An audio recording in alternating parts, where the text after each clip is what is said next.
Hello all dear friends. In this video we will talk about what in the face of defeats on the front in Ukraine, Russia wants to raise the stakes.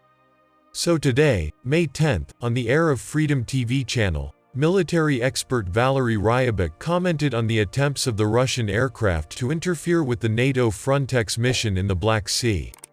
The natural desire of the Russian Federation in the face of defeat on the front in Ukraine is to raise the stakes, and we have seen this for a long time since 2014, when just through its aggressive actions in Ukraine, the Russian Federation tried to get a seat at the negotiating table with NATO.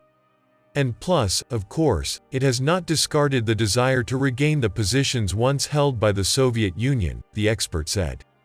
He noted that the first reaction to the incident in the Black Sea by the Frontex countries was not to exacerbate the situation. And in principle, it is not very, let's say, normal to counteract this kind of behavior of the Russian Federation in the style of Gopnik. Because the operation is conducted over the Black Sea according to all international documents. And, of course, here was the first reaction, which in principle was aimed at not exacerbating the situation, was natural for Europeans.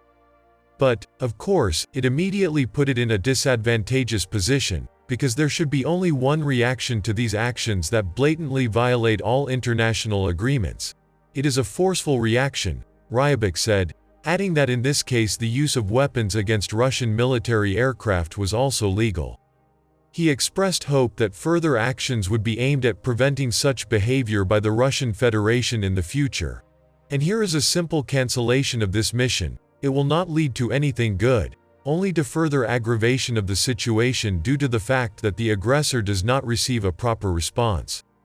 Therefore, of course, now should draw conclusions and plan their actions so that any provocation of the Russian Federation to stop and in the future not to create reasons for the Russian military to act in this spirit further, the expert is convinced.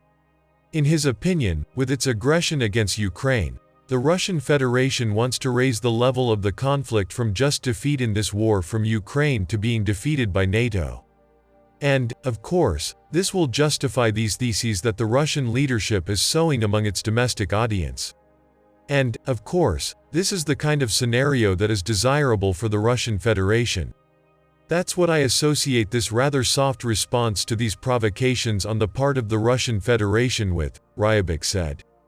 He expressed hope that the armed forces of Ukraine will Russian attempts to provoke NATO by defeating the occupation contingent, which is now on Ukrainian territory, and by reaching the internationally recognized borders of Ukraine.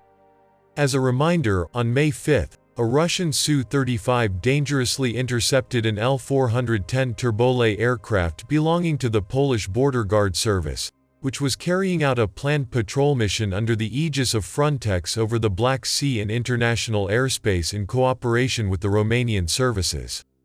During the incident, the 5-person Polish border guard crew temporarily lost control of the aircraft and began to lose altitude. The Frontex mission suspended flights over the Black Sea. NATO air policing units were put on high alert.